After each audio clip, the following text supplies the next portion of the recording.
আসসালামু আলাইকুম। মালয়েশিয়ার কলিং ভিসা নিয়ে অর্থাৎ মালয়েশিয়াতে কলিং ভিসা 2026-এ আপনারা যারা যেতে চাচ্ছেন তাদের জন্য কিছু গুরুত্বপূর্ণ বিষয় আজকে উপস্থাপন করব। প্রথমেই আপনারা ভিসার জন্য বড় অঙ্কের কোনো টাকা পয়সা লেনদেন করবেন না এজেন্সির সাথে। অবশ্যই লেনদেন করলেও সেক্ষেত্রে বৈধ লাইসেন্সধারী অফিসে তাদের কাছ থেকে অবশ্যই মানি রিসিট নেবেন অথবা ব্যাংকের মাধ্যমে লেনদেন করবেন। কোম্পানি ও নিয়োগকর্তা যাচাই করুন। কোম্পানির নাম, কাজের স্থান, পদ, বেতন, ওভারটাইম, থাকা খাওয়ার সুবিধা, চুক্তির মেয়াদ সব কিছু লিখিতভাবে নিশ্চিত করুন। কলিং অথবা ভিডিআর এর এক কপি ভালোভাবে যাচাই করুন। মালয়েশিয়ায় বিদেশি কর্মীর ক্ষেত্রে নিয়োগকর্তাই ভিডিআর এর জন্য আবেদন করে এবং অনুমোদনের অপেক্ষায় কর্মীকে নিজ দেশে থাকতে হয়। শুধু কলিং এসেছে শুনে টাকা দিবেন না। আপনার নাম, পাসপোর্ট নাম্বার এবং বিনিয়োগকারী প্রতিষ্ঠানের তথ্য সংশ্লিষ্ট কাগজপত্রের সঙ্গে অবশ্যই মিলিয়ে নেবেন। অনুমোদিত চ্যানেল ব্যবহার করুন। বাংলাদেশ থেকে যাওয়ার ক্ষেত্রে সংশ্লিষ্ট সরকারি নিয়ম এবং বৈধ রিক্রুটিং এজেন্সির প্রক্রিয়া অনুসরণ করুন।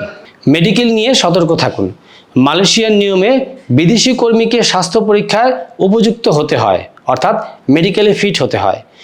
আবার মালয়েশিয়া পৌঁছানোর পরও FOMEA নিবন্ধিত কেন্দ্রে স্বাস্থ্য পরীক্ষা হয়। বয়স ও কাজের সেক্টর মিলিয়ে দেখুন। মালয়েশিয়া ইমিগ্রেশন বিভাগের তথ্য অনুযায়ী সাধারণ বিদেশি কর্মীদের আবেদনের বয়স 18 থেকে 45 বছর এবং অনুমোদিত প্রধান সেক্টরের মধ্যে ম্যানুফ্যাকচারিং, কনস্ট্রাকশন, এগ্রিকালচার, প্লান্টেশন ও সার্ভিস সেক্টর রয়েছে। অর্থাৎ এই সেক্টরগুলোতে বাংলাদেশ থেকে কর্মী মালয়েশিয়ায় যেতে পারবে। পাসপোর্ট কাউকে স্থায়ীভাবে দিয়ে রাখবেন না। প্রয়োজন হলে জমা দেওয়ার রসিদ নিন। অর্থাৎ আপনি যদি কোনো অফিসে আপনার পাসপোর্ট জমা করেন, সেক্ষেত্রেও পাসপোর্ট যে জমা করলেন সেটার একটা রসিদ নিয়ে নেবেন এবং পাসপোর্টের তথ্য স্ক্যান কপি নিজের কাছে রাখুন। পাসপোর্ট কোনো অফিসে জমা করার পরও জমা দেওয়ার আগেই অবশ্যই পাসপোর্টের স্ক্যান কপি বা ফটোকপি এগুলো আপনার সাথে রাখবেন।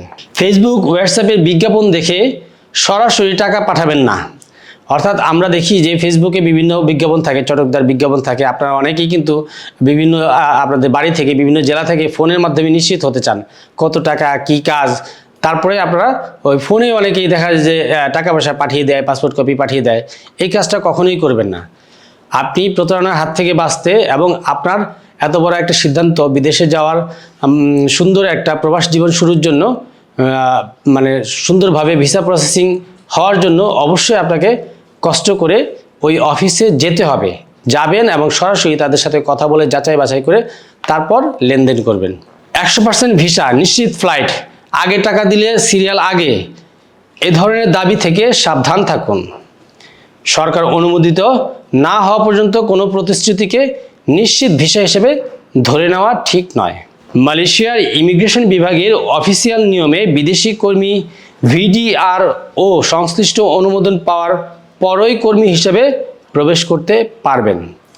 বাংলাদেশি নাগরিকদের মালয়েশিয়ায় প্রবেশের জন্য অবশ্যই ভিসার প্রয়োজন রয়েছে। আর আপনারা যদি মালয়েশিয়াতে কাজের জন্য যেতে চান তাহলে সেক্ষেত্রে এই সুযোগ হচ্ছে মালয়েশিয়ার কলিং ভিসা। অর্থাৎ মালয়েশিয়ার কলিং ভিসাতে এইবার 2026-এ আপনারা যেতে অবশ্যই সচেতনতা অবলম্বন করবেন। বৈধভাবে, সুন্দরভাবে মালয়েশিয়ার ভিসা করতে বৈধ রিক্রুটিং লাইসেন্সের মাধ্যমে ভিসা করুন। কোনো রকম তথ্য, পরামর্শ কিংবা জিজ্ঞাসা থাকলে আপনারা নির্দ্বিধায় প্রবাসী টিভির নাম্বারে যোগাযোগ করুন। আমরা সর্বোচ্চ চেষ্টা করব আপনাদের প্রশ্নের উত্তর দিতে বা আপনাদেরকে দিক নির্দেশনামূলক অথবা সহযোগিতার হাত বাড়িয়ে দিতে। প্রবাসী টিভি দেখুন, অন্যকে দেখতে সহায়তা করুন, শেয়ার করুন, প্রবাসী টিভির সাথেই থাকুন। ধন্যবাদ।